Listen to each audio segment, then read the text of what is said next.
Bora lá, galera! Hoje eu vou contar pra vocês aqui várias histórias sobre uma técnica. Eu vou contar pra vocês como é que eu descobri essa técnica, tá? Tem todo um protocolo aí que vocês vão entender. Olhem só, começou quando eu tinha 19 anos e estava na faculdade. Quando eu estava na faculdade, eu gostava muito de ler, eu era muito leitora. E eu era aquela leitorinha compulsiva, né? E uma professora minha disse assim, chegou na sala e falou: quem gostaria de fazer uma homenagem ao escritor Raimundo Carreiro, que é o escritor que cai nas provas de vestibular aqui do Recife, né? A prova da Federal e a prova da UPE. A gente precisa ler os livros do Raimundo Carreiro para fazer a prova de literatura. E a professora falou: quem é que quer ler uma obra do Raimundo Carreiro para fazer uma apresentação para ele na quadra da escola? E eu fazia o curso de letras lá na UPE, em Nazaré da Mata. E aí, beleza, eu já tinha lido um livro do Raimundo Carreiro, mas na verdade, quando ela falou assim, eu me interessei de qualquer forma, né? Eu levantei a mão, disse: professora, eu quero fazer essa homenagem. Aí ela disse assim: pronto, então Priscila, se organiza. Eu tinha acabado de entrar no curso de letras, estava no primeiro período. Aí ela disse assim: então se organize, monte um trabalho que no dia da semana de letras, no primeiro dia, na abertura, você vai fazer uma apresentação para o Raimundo Carreiro na quadra da faculdade. Beleza. Aí eu pensei, eu não vou fazer a homenagem para ele com o livro que eu já tinha lido, né? Que foi o livro que caiu no vestibular. Aí, que era A Dupla Face do Baralho, se eu não me engano. Aí eu peguei e disse: vou ler alguns livros dele para ter um repertório legal, né? Aí fui na biblioteca pública, que eu era sócia, né? Lá da Castelo Branco, no centro do Recife. Peguei alguns livros do Raimundo Carreiro. Nessa época eu estava lendo a obra do Freud em espanhol, numa tradução do José Ballesteros, que eu comprei no sebo lá do centro da cidade, da Boa Vista, e que eu amava. Beleza. Comprei, estava lendo esse livro do Freud, quando eu vi um livro do Raimundo Carreiro chamado Somos Pedras que se Consomem. Peraí que eu vou mostrar para vocês esse livro. Vou até dar uma pausazinha aqui. Pronto, peguei aqui o livro do Raimundo Carreiro e peguei também o livro do Freud. O livro que eu estava lendo do Freud na época era esse aqui, ó, que era o livro do Freud, As Obras Completas. Vocês estão vendo aqui. E eu estava lendo, estava muito interessada aqui nesse livro, na ideia da histeria, né, que é uma teoria do Freud que inicia a obra, né, e da qual eu já tinha falado aqui em algumas aulas de conteúdo, ó, a histeria, estão vendo? Então eu estava lendo essa teoria do Freud e aí encontrei esse livro do Raimundo Carreiro, o Somos Pedras que se Consomem, lá na Biblioteca Castelo Branco do 13 de maio. Quando encontrei esse livro aqui, galera, vejam que o meu livro nem tinha páginas, ó, o livro que eu comprei, eu tive que tirar xerox de outro livro e colar aqui. Vocês vejam como eu tinha dinheiro aqui nessa época. Vocês estão vendo tudo anotado aqui, ó, esse livro foi bem estudado para fazer lá a palestra pro Carreiro. E aí, beleza, né? Eu li esse livro e tem uma questão aqui incestuosa. A teoria do Freud a teoria da histeria, fala dos casos de incesto, né? Dos pais que têm relações sexuais com as filhas quando são muito pequenas e elas desenvolvem um problema que os padres da Igreja Católica, lá no século XIX, na Europa de modo geral, chamavam de histeria.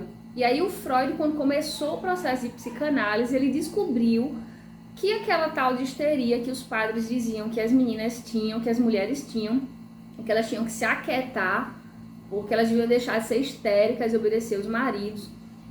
O Freud descobriu que, na verdade, o processo de histeria era desencadeado pelo abuso que as meninas sofriam, tanto dos pais quanto dos irmãos ou primos e tios, quando eram pequenas. E chegava um momento que isso somatizava e atrapalhava a vida delas inteira. Daí, foi depois dessa descoberta do Freud que essa ideia de incesto passou a ser pecaminosa, porque antes do Freud, os pais terem relações sexuais com as filhas era comum, galera. Hoje, quando a gente vê isso aí nas mídias, a gente se horroriza, mas era comum. E a Igreja Católica ouvia esses relatos das mulheres nas confissões e diziam para elas: Esqueça isso, minha filha, toque sua vida, obedeça seu marido, obedeça seu pai. Era assim que essas questões eram discutidas na sociedade.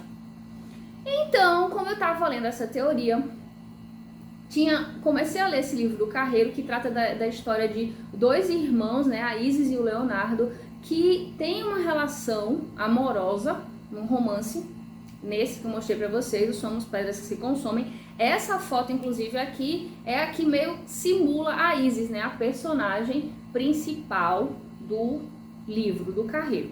Então eu pensei, vou fazer uma ponte aqui entre a teoria do Freud e essa história do Carreiro.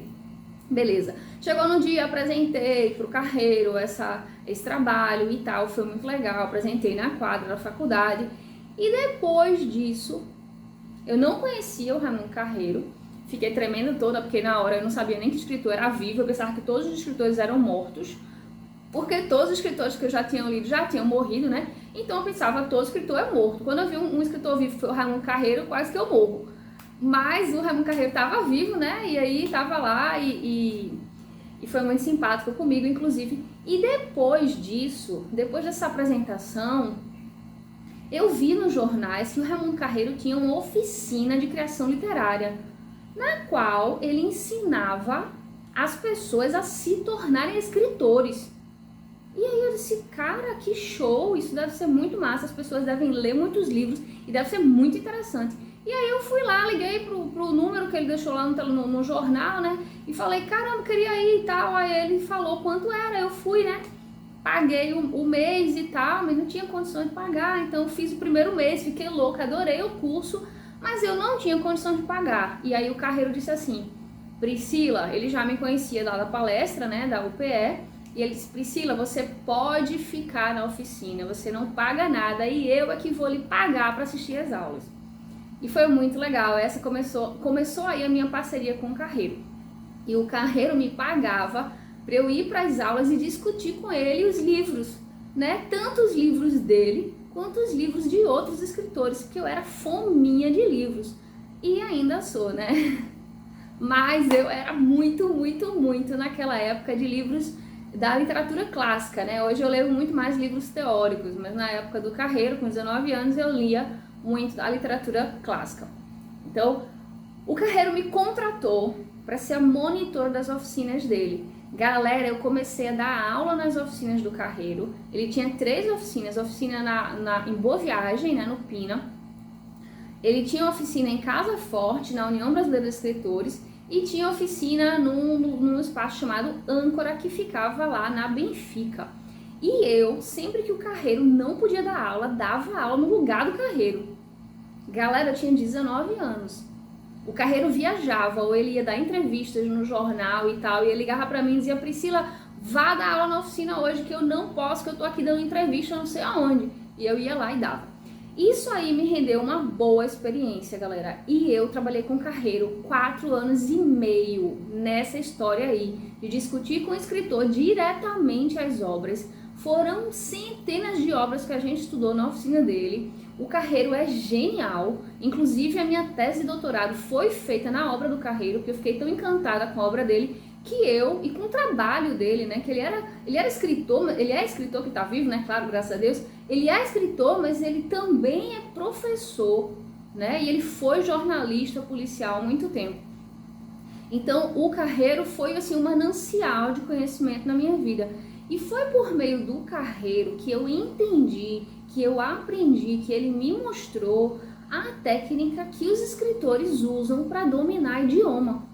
Então o Carreiro mostrou lá, a gente discutia esses textos. O Carreiro falava muito do Machado de Assis, ele dizia, caramba, o Machado de Assis queria ser escritor, mas Machado de Assis não tinha condição de ser escritor, Machado não dominava a língua, Machado ainda era mulato, que era um problema no Brasil aqui, vocês sabem, século XIX, século XX, não tinha como você ascender não sendo digamos assim, do campo dos colonizadores, né?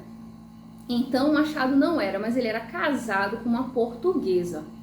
E essa mulher do Machado disse assim, Machado de Assis, se você quiser ser respeitado no Brasil, você vai precisar dominar o conhecimento.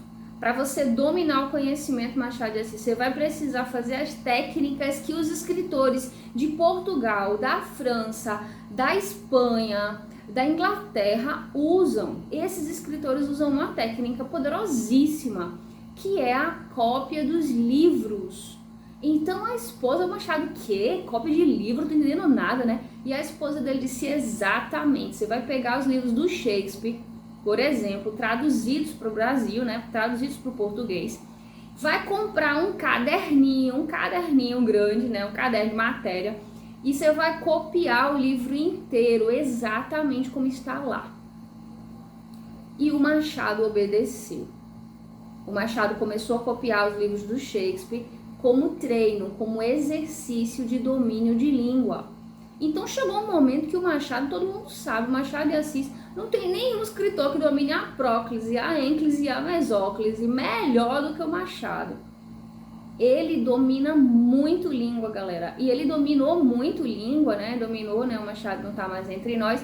Então, dominou porque ele copiou vários livros. O Machado não copiou um livro do Shakespeare, ele copiou vários. Então, essa era a técnica que ele usava. Mas essa é a técnica usada por vários escritores. Na oficina do Raimundo Carreiro, a gente via, a gente discutia, a gente conversava sobre o diário dos escritores, porque o Carreiro ensinava a gente o processo interno da criação. Então, como é que os escritores, o Carreiro não acredita em inspiração, então ele dizia, como é que os escritores criam? Eles criam com técnicas, eles escrevem livros para dominar a língua, para dominar a sintaxe, para começar a escrever bem, para começar a desenvolver técnicas, habilidades narrativas, descobrir técnicas narrativas. Então, o autor vai descobrindo, copiando os livros. Essa é uma técnica muito conhecida por quem é escritor. E o Raimundo Carreiro tem um monte de livro premiado, galera. Os grandes prêmios aí que existem de literatura, o Raimundo Carreiro ganhou, tá? Então, beleza. Foi assim que eu descobri essa técnica com 19 anos. Galera, digo pra vocês, show! Comecei a usar essa técnica com os meus alunos, porque comecei a dar aula de redação a partir daí. E quando comecei a dar aula de redação, o que é que aconteceu? Meus alunos faziam as cópias e chegavam lá nas redações e arrasavam. Por quê? Porque a gente aprendia a estrutura na sala, eu falava muito dos conteúdos para que eles soubessem desenvolver os temas e eles me ajudavam como? Dominando o idioma, fazendo a cópia dos livros. E aí quando eles faziam isso, chegavam nas provas e arrasavam e a gente só tinha nota alta, Beleza, então essa é uma técnica que eu aprendi com o Carreiro, diretamente com o escritor, in loco. Tô falando para vocês, mostrando aí como é que acontece. Mas essa técnica não é usada só pelos escritores, tá? Então, os professores de idioma também usam essa técnica. E aí, vamos um pouco mais pra frente no tempo. Quando eu fui fazer doutorado, vocês sabem que uma prova de mestrado, eu fiz o curso de letras na UPE, em Nazaré da Mata, e quando cheguei para tentar o mestrado na Universidade Federal, o pessoal dizia assim, Pri, esquece que só entra no mestrado da Universidade Federal quem é da universidade, tem uma panelinha lá dentro e você pode tentar 10 vezes e você não vai passar nunca. Então o pessoal falava isso pra mim, eu dizia, pô, mas não é possível, será? E aí eu comecei a ouvir um, ouvir outro e algumas pessoas diziam isso e outras não. E aí eu vi uma pessoa da Bahia que tinha passado, eu vi uma pessoa de Sergipe. E aí eu disse, pô, mas não é. Então, se só entra daqui e tem pessoas de outro estado entrando, significa que tem alguma coisa estranha aí. Foi de um jeito que, assim, eu não vou nem contar aqui pra vocês, que é meio longo, mas eu consegui entrar no mestrado da Universidade Federal sem ser de lá, certo? Então, é possível, é. E aí, eu tive que fazer uma prova de línguas. A gente tem que escolher uma língua estrangeira para fazer a prova do mestrado. Todo mundo tem que fazer uma prova de língua. E eu tinha o domínio de uma língua, que era o espanhol. Eu já tinha feito curso de espanhol e eu lia o Freud em espanhol. Vocês lembram que eu falei, né? Então eu lia o Freud em espanhol e lia outros autores em espanhol também. Então eu já tinha uma fluência muito grande na língua. Fiz a prova do mestrado lá e passei. Beleza, fiz o mestrado na Federal. Só que é o seguinte, quando eu fui fazer o doutorado, eu precisava fazer prova de mais 2 línguas, mas eu não podia fazer prova do espanhol. Tinha que ser 2 línguas diferentes do espanhol. E aí eu digo, me lasquei agora, porque eu não sabia outras 2 línguas. Eu estava fazendo um curso de francês lá no Senac, mas eu estava fazendo curso de francês, estava muito longe de conseguir fazer uma prova de língua para um doutorado, que o nível é muito alto. E aí eu disse, pronto, como é que eu vou fazer? Aí eu lembrei da técnica do carreiro, né? E eu disse, claro, eu vou pegar os livros que eu tenho aqui em francês, porque eu tinha livro em francês, romance, e disse, vou copiar. Copiando o livro em francês, mas eu tinha que fazer prova de 2 outras línguas, então eu tive que fazer isso com inglês também. Então eu peguei livro que eu tinha em inglês e peguei livro que eu tinha em francês. Eu já tive aula de inglês, né? O meu curso de letras foi de formação português e inglês, então eu sabia alguma coisa assim do inglês. E aí eu fui copiar livro de inglês e fui copiar livro de francês, em francês, para fazer as provas do doutorado da Universidade Federal. Fiz as provas, show de bola, tirei notaço, copiando livros em francês e em inglês, galera, digo para vocês. Então, muitos professores de idioma aprendem a dominar o idioma copiando livros no idioma. A gente aprende regência, a gente aprende colocação pronominal, verbo, conjugação, aprende a usar as conjunções, a pontuação, a acentuação. É fantástica essa técnica para dominar idioma. Então, quem quiser dominar a língua estrangeira, tendo umas aulinhas da língua antes, claro, para não chegar viajando no livro, né? E aí fazer a cópia do livro na sequência, vocês vão ver que é certo que vocês conseguem dominar o idioma. Beleza? Para ler, para falar, para tudo. Então, já falei aqui da questão dos escritores, já falei da cópia aqui pelos professores de idioma e agora falar da cópia do ponto de vista do enciclopedista. Os enciclopedistas também fazem cópias, galera. Então, os enciclopedistas, vamos lembrar, são aqueles caras que escrevem as enciclopédias. E você pensa assim, de onde é que vem tanto conhecimento, pelo amor de Deus? Que vocês sabem, uma enciclopédia tem conhecimento de A a Z.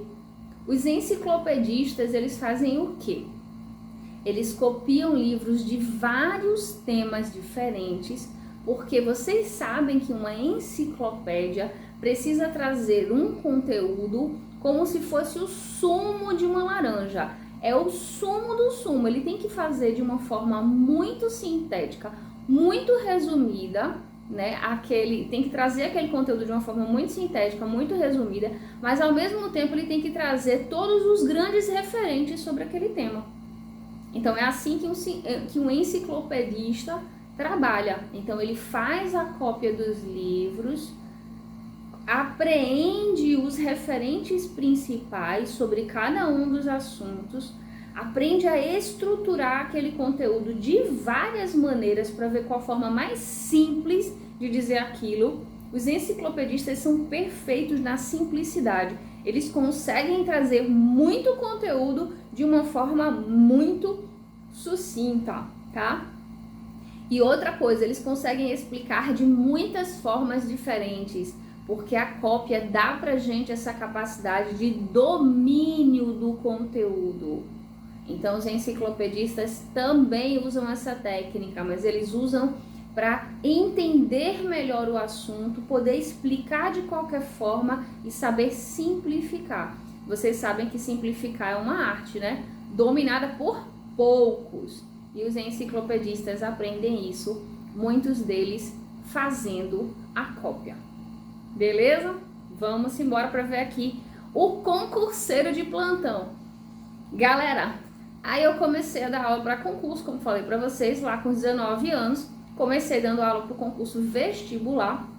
Na época a banca era Covest, nem era o INEP ainda, quando eu tinha 19 anos. E eu dava aula para a galera de vestibular, certo? Só que fui aprendendo, né? Fui aprendendo mais técnicas, cada vez estudando mais a coisa da redação e das estruturas possíveis.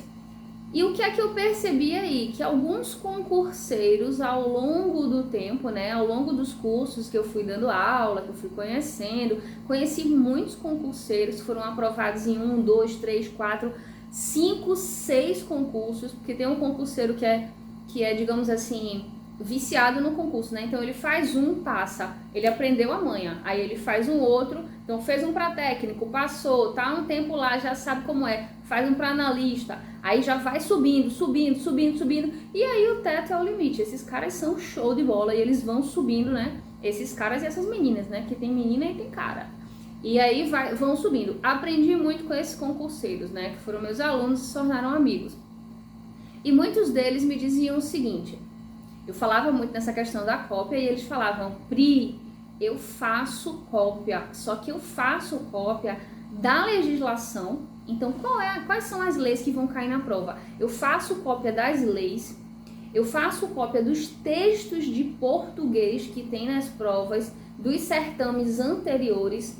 Pra quê, galera? Para dominar coesão e coerência, para dominar as conexões lógicas e semânticas da língua. Então, eles fazem a cópia dos textos da prova de português, tá? Fazem a cópia das legislações e quando chega na prova de legislação, eles fecham e eles aproveitam, porque eles começam a dominar a estrutura da língua, fazendo cópia também dos textos de português e dos livros que a gente passa para eles copiarem.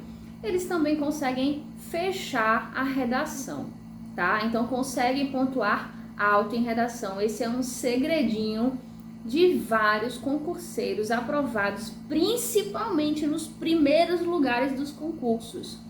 Então aqueles que tiram notas que você diz assim, cara, esse aqui não é possível, fechou a prova do concurso, ainda fechou a redação, esses caras já estão maceteados, eles já sabem fazer a cópia dos textos. Eles não tô falando aqui de fazer resuminho não, viu, galera? Resuminho eles fazem também, mas tô falando cópia mesmo, do jeitinho que eu tô explicando para vocês. Então, beleza. Quando eles fazem lá a cópia dos textos e do livro, né? O que é que eles aprendem? Eles aprendem todo o processo de semântica da língua, não só de sintaxe, mas de semântica. Então, eles aprendem as relações de causa, consequência, finalidade, concessão, adversidade, alternância. Eles aprendem a fazer essas conexões, eles aprendem a identificar essas conexões na prova. Então, ajuda tanto a resolver a prova de português, quanto a operacionalizar a prova de redação. Aí se você disser assim, mas Pri, se eu estudar conjunção, não vai dar no mesmo não? Não, você pode estudar conjunção a vida toda e se você observar, você estudou. Porque você teve no mínimo 12 anos de escola que você estava sendo avaliada com aula de português todo dia lá praticamente. Estava fazendo prova e ainda assim quando vai para a redação não coloca a conjunção da forma correta. Porque não é só você colocar a conjunção, é você criar a ideia. Criar a ideia de alternância, a conjunção ela é só um marcador, ela não cria a ideia. É você que cria a ideia de alternância e coloca esse marcador. Com a cópia você aprende a criar a ideia e a perceber a ideia de alternância, por exemplo, beleza? Então, aí como é que os concurseiros de plantão usam a cópia como prática de estudo, né? E também vamos ver aqui, os monges da Igreja Católica. Vamos chegar no ponto X. Galera, na Idade Média, vocês sabem, a Igreja Católica era a grande detentora do conhecimento e da riqueza. A instituição mais rica do mundo sempre foi a Igreja Católica. E ela só dividia o páreo, né, aí o pódio, com os reis.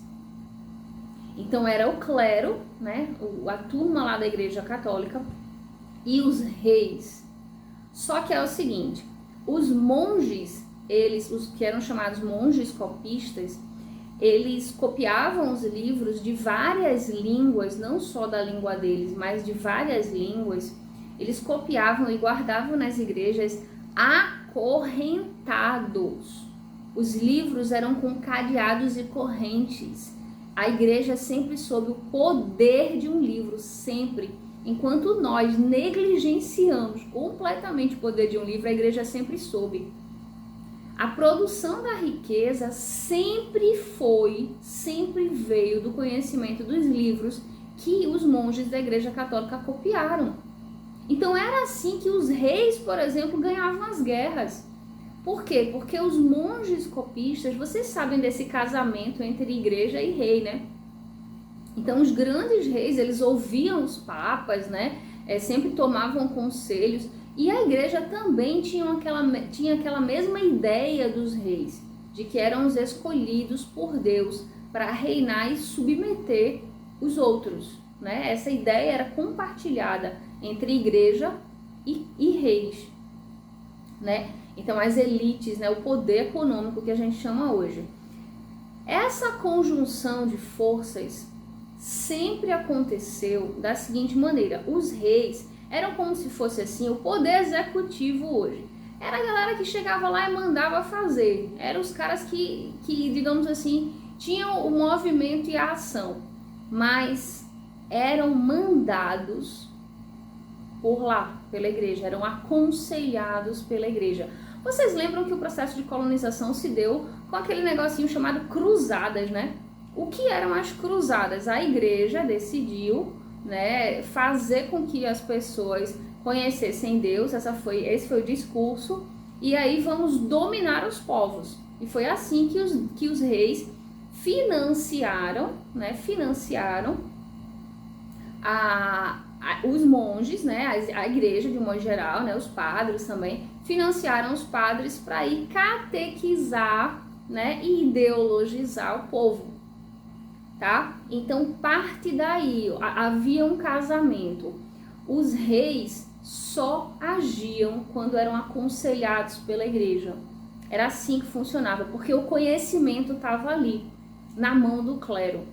E até hoje ainda é a instituição que mais tem dinheiro no mundo, tá? Ainda é. E é uma instituição conhecida por ter proibido vários livros de circularem. Os livros que são poderosos e que ensinam as pessoas a produzirem riqueza, esses livros, muitos deles foram proibidos pela Igreja Católica.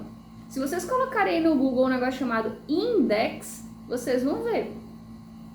Então, Galileu Galilei, o livro do Galileu Galilei, quando ele fez lá, com a ideia lá do heliocentrismo, a Igreja Católica colocou como index proibido circular. Proibido, o conhecimento, o grande conhecimento era proibido muitas vezes de circular. E vocês podem pensar, mas por que esse livro era tão revolucionário para que a igreja proibisse a circulação dele, Priscila? Porque esse livro depois, né, ele veio ser aclarado para a gente com a obra do Albert Einstein. Foi o Einstein que veio mostrar para a gente como é que a igreja produzia riqueza. E aí aquela formulazinha do E igual a mc ao quadrado do Einstein é que mostra como é que a riqueza é produzida. Só que não dá pra gente falar aqui nesse bloquinho, a gente tá falando sobre a cópia, mas esse é um grande segredo que foi escondido durante muitos anos pela Igreja Católica, tá, galera?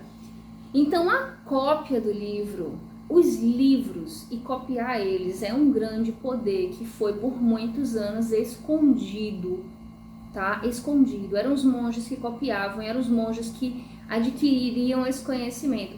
Os monges copistas não pagavam impostos, eles eram amigos dos reis e eles tinham que estar nos grandes jantares, em reuniões íntimas e reuniões públicas, porque era status estar perto deles, de tão bons que eles eram, de tão inteligentes que eles eram, por causa da prática da cópia. Só por causa disso. Podia ser qualquer pessoa copista? Não. Só aqueles que provinham da linhagem, ou seja, que tinham os pais que foram copistas, os avós que foram copistas, porque o conhecimento é passado pelo DNA. Só essa galera podia ser copista, tá? Digamos, eu quero ser copista, eu posso? Não, Pri, não pode não. Beleza? Mas hoje a gente pode. Hoje qualquer pessoa pode ser copista, tá? E por fim, para vocês terem uma ideia aí de como vocês encontrarem essas informações em livros, em filmes e tal, eu vou dar uma dica aqui para vocês. Vocês podem procurar o filme Papa Hemingway. É um filme de 2016 que mostra o escritor, que eu sempre indico para vocês aqui, né? O escritor do livro O Velho e o Mar.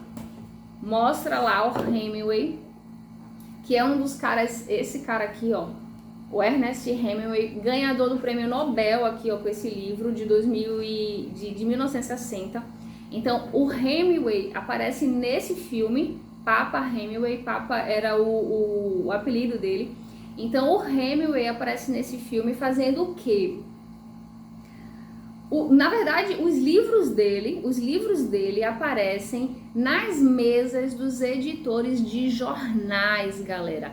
O que é que os editores de jornais queriam com os livros do Hemingway? Eles copiam os livros. Nos Estados Unidos é uma prática comum. Ninguém tem vergonha de copiar livro nos Estados Unidos, não. Isso é uma coisa de pessoas inteligentes e não de pessoas ignorantes. Então, nos Estados Unidos, a turma copia livro como uma técnica séria. Por que aqui no Brasil as pessoas acham que é coisa de gente ignorante copiar livro? Ah, coisa de mal bravo, Priscila. Pelo seguinte, galera, olha só. Se vocês querem ouvir, eu vou dizer. Vocês sabem que antes da década de 90 no Brasil, só se instruía quem era das classes dominantes. Não tinha esse negócio de educação para todos. Lembro que na década de 80, ó, eu nasci em 80, na década de 90, quando eu fui fazer... Quando eu ia atrás de colégio, né, que eu sempre estudei em colégio público, quando eu ia atrás de colégio, minha mãe normava vaga nem nos colégios públicos do bairro. Até para arrumar uma vaga no colégio público de bairro era difícil. A bichinha tinha que dormir em fila para conseguir. Aí como é que ela conseguia? Como é que era possível conseguir vaga em colégio público de centro, que era melhorzinho do que os colégios públicos de bairro? Dormindo lá um dia na fila. Era assim que a gente conseguia. Se fosse, né, se tivesse sorte. Por que era assim? Na década de 90 eu tô falando, tá? Então, antes disso aqui no Brasil, o conhecimento não era para todo. Hoje é que é um pouco mais fácil arrumar vaga em colégio público. E hoje, claro, tem as coisas do colégio particular, que quem tem dinheiro, quem pode fazer, faz o colégio particular, não tem esse problema, né? Mas antes, para estudar, era osso, tá? Era osso. Só que é o seguinte, quando surgiu aqui o conhecimento, né, no Brasil, quando a gente começou a se escolarizar, a turma das elites econômicas daqui, a cópia era uma prática. Tanto é que lembrem que o Machado de Assis fazia a cópia, mas ele entendeu que não era só aquela cópia que passava na escola, que era, faz a cópia desse texto, faça a cópia desse. Não, era cópia de livros inteiros, se ele quisesse ser realmente bom. Ele sabia disso porque a esposa dele foi que explicou. Então, a cópia era passada para os seus avós. Pensem nos avós de vocês. Se eles foram alfabetizados, claro, a gente tem avós que não foram, né? Então, eu tenho, por exemplo, uma avó que foi alfabetizada e tem uma outra que não, que é analfabeta. Então, assim, a avó que foi alfabetizada fazia cópia. E escrevia perfeitamente, muito bem, era muito instruída. A outra avó não, a outra avó ela não chegou a se escolarizar, não conseguiu. Mas vejam que os avós de vocês, os que se escolarizaram, escrevem muito bem e eles faziam cópia. Porque na época dos nossos avós, a cópia ela estava na escola. Mas quando chegou aqui a coisa da ditadura militar, o que é que eles fizeram? A ditadura é uma forma de repressão, não só da liberdade de expressão, como também do conhecimento. O que é que a ditadura faz? Elimina as disciplinas de reflexão. Ninguém pode refletir, ninguém pode contestar aquilo que o governo manda. E nesse momento eles tiraram a cópia, né, década de 30 para 45 no Brasil, quando a gente teve a ditadura do Vargas. Então tirou a cópia das escolas e espalhou um boatozinho. Por quê, galera? Se não espalhar o boatozinho, quando acabar a ditadura, volta a cópia, né? Então tinha que espalhar o boatozinho de que cópia era coisa de ignorante. De que cópia era usado pelo professor para castigar os alunos. Tem até tese de doutorado, galera, na USP, defendendo esse negócio de que as cópias têm que sair das escolas, porque as cópias eram formas de castigar o aluno. Então a pessoa que fez essa tese não faz a menor ideia do prejuízo que ela está causando para as pessoas quando ela coloca de uma forma tão leiga. Quando ela, digamos assim, é claro que muitos professores aplicavam como castigo mesmo, porque mal aplicado era errado, mas a cópia nunca foi uma forma de castigar ninguém. A cópia é a forma mais simples, mais barata e mais fácil de dominar o conhecimento. Então, essa técnica vocês podem ver lá no livro, no filme Papa Hemingway. Vocês vão ver que lá nos Estados Unidos isso é levado muitíssimo a sério. E os editores de jornal têm assim, ó, os livros do Hemingway na mesa para copiar. Tanto os editores de jornal, que são os caras que corrigem, né, os textos, quanto os jornalistas. Então nesse filme vocês vão ver, isso aparece. Vocês vão ver também na série Vikings, do Netflix. Se vocês observarem lá na série, aparece várias vezes um grande copista ajudando o rei com técnicas de guerra e com tudo mais. O conhecimento, de um modo geral, era buscado sempre nos copistas. Vocês vão ver lá na série Os Vikings, que está passando no Netflix, né? Tá lá rolando. É uma série de 2013. O filme O Protetor, ó, filme de 2014 com o Denzel Washington. Se vocês assistirem esse filme, vocês vão ver, também aparece lá o copista, o poder dos copistas, como eles eram poderosos. Vocês vão ver lá no filme. E por fim, o nome do filme é O Protetor, né, com o Denzel Washington. E por fim, galera, eu vou dizer pra vocês, se vocês forem fazer um curso de línguas lá nos Estados Unidos, no Canadá, ou vocês forem na França, forem na Inglaterra, vocês vão ver que depois de 1 mês, 2 de aula, o professor vai dizer assim, agora vá na biblioteca, pegue um livro e comece a copiar. Muitos cursos de línguas, de idiomas na Inglaterra, na França, principalmente na França, Itália também, e nos Estados Unidos, muitos dos cursos usam essa técnica. Então, você faz o curso, né, o basicão, o primeiro mês, assim, para ter uma noção da língua, e aí você já vai direto para cópia. Então, agora eu tenho certeza que vocês sabem qual é a função da cópia, e vocês entendem perfeitamente que essa é a técnica mais barata, é a técnica mais rápida, e é uma técnica que pode dar para vocês um poder que vocês não fazem ideia. Beleza? Fechou? Então, vamos embora e a gente se encontra no próximo bloco. Vou dar para vocês aqui um depoimento. Eu tenho um sobrinho, tá? E quando esse meu sobrinho tinha de 5 para 6 anos, ele estava numa escolinha, essas escolinhas de bairro, né? E a professora pegou e ligou lá pra minha mãe e disse assim, ó, vó, venha buscar o João Vitor, né, que é o meu sobrinho, venha buscar o João Vitor porque, assim, é impossível dar aula pra essa criança.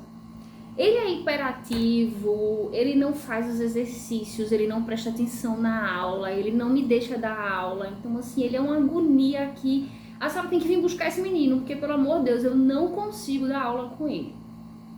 E foi isso que a professora disse, ou seja, ela expulsou o pirralho da sala, da escola inclusive.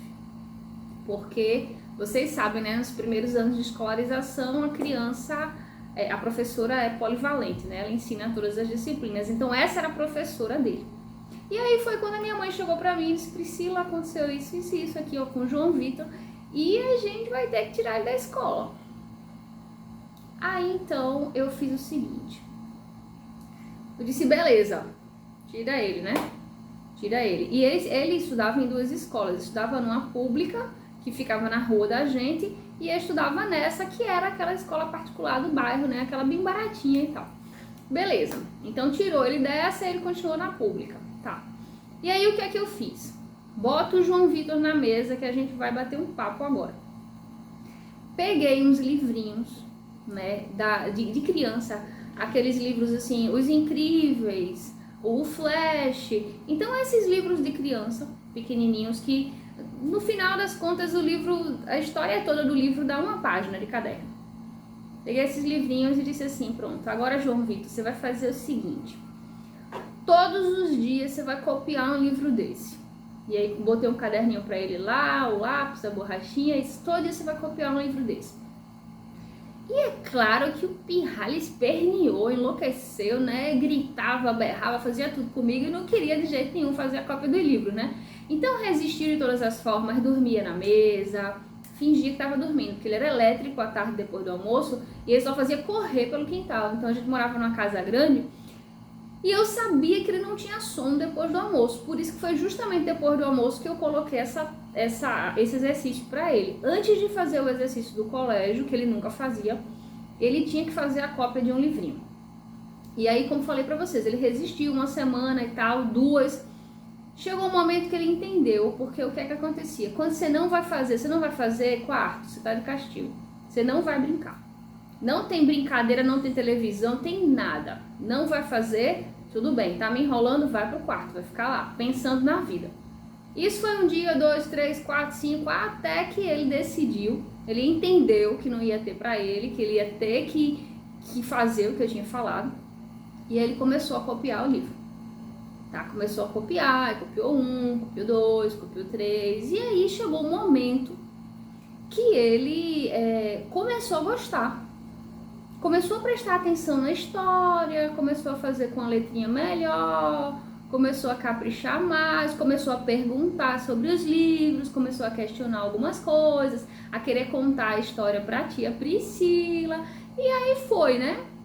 Chegou um momento, a gente passou lá o final do semestre, e aí no outro ano, né, eu disse pra minha mãe, pronto, agora vai lá e coloca o João Vitor na mesma escola de antes. E ela disse, mas não é possível que eu vou colocar o João Vitor na mesma escola, porque você é louca. A pessoa expulsou o menino de lá. Eu disse, mas é lá que eu quero que você bote ele lá, que a gente vai fazer o teste. Aí ela colocou. Quando ela colocou o João Vitor lá, a professora não acreditou que aquela criança era a mesma. Ela disse assim, não é possível, mande chamar essa tia que eu quero saber o que ela fez para fazer com os outros alunos. Porque isso é uma revolução que aconteceu com essa criança. O que foi que ela fez aqui? Por quê? Por que, tia, né? Minha mãe perguntou. O que é que ele tá fazendo aí demais agora? Aí ela disse, ele termina a tarefa, fica quietinho, termina a tarefa e vai ajudar os outros. Tá indo pra banca dos outros colegas ajudar, isso que nem era perfil dele. Ele vivia correndo pela sala, parecia um peão. E aí foi dessa forma que o João Vitor começou a se comportar. Tanto é que houve a possibilidade, né, ela falou, de colocar ele uma série acima, porque ele já estava muito avançado no processo de letramento. Galera, se liga, um ano antes, na verdade 6 meses antes, o João Vitor a professora desistiu dele. 6 meses de cópia e a criança simplesmente passou um ano. Vocês entenderam o que é que isso como é o poder que isso tem para uma criança? Calcule um adulto, porque uma criança não faz com muita atenção, né? Vocês sabem, para fazer uma criança fazer a cópia não é muito fácil. Eu trabalhei 8 anos dando aula para criança em concurso. Então, criança concurseira dos 9 aos 10 anos, a criança que faz o concurso do colégio aplicação da UFPE, aplicação da UPE e colégio militar do Recife e o colégio da polícia, né? Esses são os 4 concursos que tem aqui, os mais concorridos para criança. E a criança, vejam só, são cerca de 30 vagas e são 3.500, 3.800 crianças inscritas. É um concurso igual a um concurso de adulto. Então, se a criança erra, a criança faz lá a prova de português, matemática e redação. Se a criança erra uma vírgula, ela é penalizada, igual os candidatos adultos. A mesma coisa, tá? Então, eu passei 8 anos ensinando as crianças, né, a passar nos concursos da aplicação do militar e do colégio do Recife e do colégio da polícia. E essas crianças, o preparatório de criança não é um preparatório pequeno, não é um preparatório curto, é um preparatório de 1 ano, né? Então alguns pais colocam as crianças no 4º ano, lá nos cursos preparatórios, e outros pais colocam a criança no 5º ano, né? Que é já o ano do concurso. O ideal é sempre colocar no 4º, porque aí a criança faz 2 anos de preparatório e ela amadurece mais, tá? Então, os meus pequenos passavam o ano inteiro copiando livros clássicos, adaptações infantis. Então eu pegava o Moby Dick, que é um livro clássico de adulto, pegava ele na versão adaptada para criança, que tem ilustrações e tal, fazia meus pequenos copiarem aquele livro, discutir na sala, conversar sobre o livro, Os Três Mosqueteiros e vários outros livros, o Robin Hood, vários outros livros. Então eu dou para vocês essa dica: clássicos infantis ou clássicos adaptados para criança, são ilustrados, são lindos os livros, tem umas versões aí, umas edições de capa dura muito bonitas e baratas. Coloquem os filhos de vocês para fazer. Agora façam o seguinte, deixa eu só dizer a vocês aqui uma coisa: como é que vocês vão negociar a cópia? Porque olha, com meu sobrinho o pau comia. Tá? Então isso também é um mito, essa ideia de ele vai ficar traumatizado, Priscila, se eu obrigar. Não vai não, tá? Os pais, quando eles são rigorosos no final, né, no meu caso não sou mãe, mas eu sou tia, né, mas a criança no final das contas entende que aquilo era amor, né, quando você era rigoroso. Mais pra frente ela entende, quando ela é grande, né, quando é pequena não entende ainda, ela grita, chora, né, esbraveja, mas quando ela é grande ela entende. Então, quando você passa para uma criança fazer a cópia, ela não vai querer. No começo ela não vai querer de jeito nenhum. E aí você vai precisar negociar. No meu caso, eu impus ao meu sobrinho. Ele tinha que fazer. Se ele não fizesse, era castigo. Ele não ficou traumatizado com o livro. Hoje ele adora ler. Inclusive, ele está com 17 anos. Acabou de passar no vestibular da Universidade Federal da Bahia, que ele mora na Bahia, em Biomedicina, que é um curso muito concorrido. Então, assim, é uma criança que deu super certo. Até hoje ele gosta muito de ler, tá? Discute sobre qualquer assunto, fala muito bem, tem uma letra muito bonita. Quando ele inclusive saiu daqui de Recife, né, na época, depois que ele tinha feito essa coisa da cópia, estudado aqui uns anos, quando ele foi pra Bahia, ele se deu tão bem na escola que ele ganhou uma bolsa, se tornou o garoto propaganda da escola, um outdoor, se tornou o orador da sala, pra vocês terem uma ideia, da turma, né? O orador de tão bem que essa criança falava. Então a cópia, ela deixa você num nível de poder. Esse ano também tem um aluno meu, que é o meu aluno modelo, né, o Antônio, que com 11 anos, agora ele tá com 11 anos, né, ele passou no colégio do aplicação, na prova do concurso do colégio de aplicação, e passou também no colégio da polícia, chegou no colégio da polícia, fez o maior sucesso. Uma criança, por quê? Porque copiou vários livros, uma criança muito inteligente, que está muito além da idade dele. Então com 10, com 9, com 10 anos, ele já se sente muito poderoso. Por que ele se sente muito poderoso? Porque ele sabe, porque ele compreende as áreas muito fácil, ele ampliou a visão. Então ele tem uma visão muito mais abrangente, muito mais aberta. Ele lê um livro não como um leitor comum, não como uma criança de 10 anos, mas ele lê um livro com uma profundidade muito grande.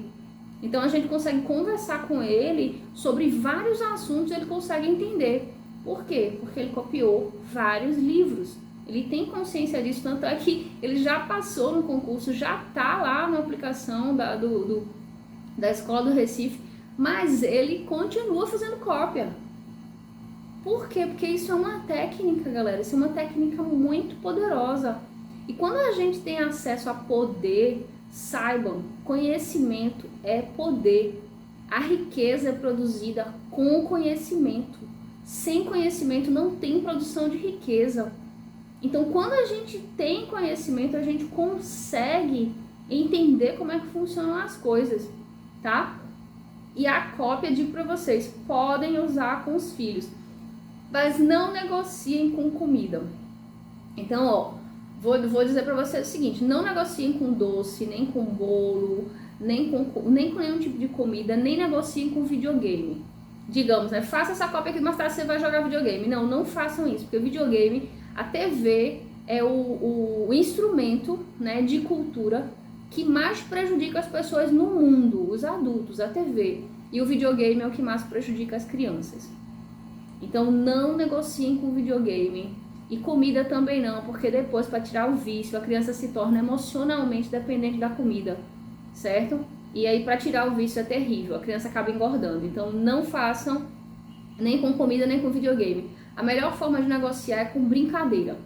Faça que você vai brincar. Faça que no final de semana a gente vai andar de bicicleta no parque.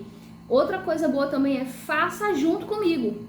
Olha só, mamãe vai fazer cópia agora, vamos lá, mamãe vai fazer meia hora de cópia, bora fazer com mamãe. A criança vai, é uma forma dela estar junto dos pais e ela vai querer fazer.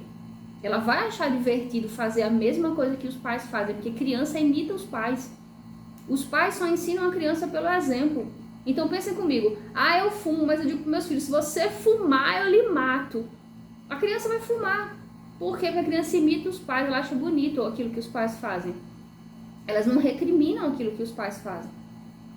Então, a criança imita os pais dela. Se você quiser que o seu filho faça cópia com ele. Estabeleça um horário, ele vai adorar fazer essa atividade com você. E se você não puder fazer no mesmo horário que ele, faça o seguinte, peça para ele fazer e negocie brincadeiras em que você possa estar junto, certo? A gente vai sair nesse final de semana, a gente vai para um parque, sempre coloque essa questão da brincadeira, porque é saudável, ele vai ver a brincadeira como uma coisa necessária e ela é necessária, né? Então ele vai dar importância ao que realmente tem importância e assim você vai conseguir convencer o seu filho, beleza? Mas sim, seja rigoroso porque ele vai resistir no começo, se vocês quiserem, claro, experimentar essa técnica com os filhos de vocês, beleza? Então fechou aí com esse depoimento para vocês testarem, galera, fechou.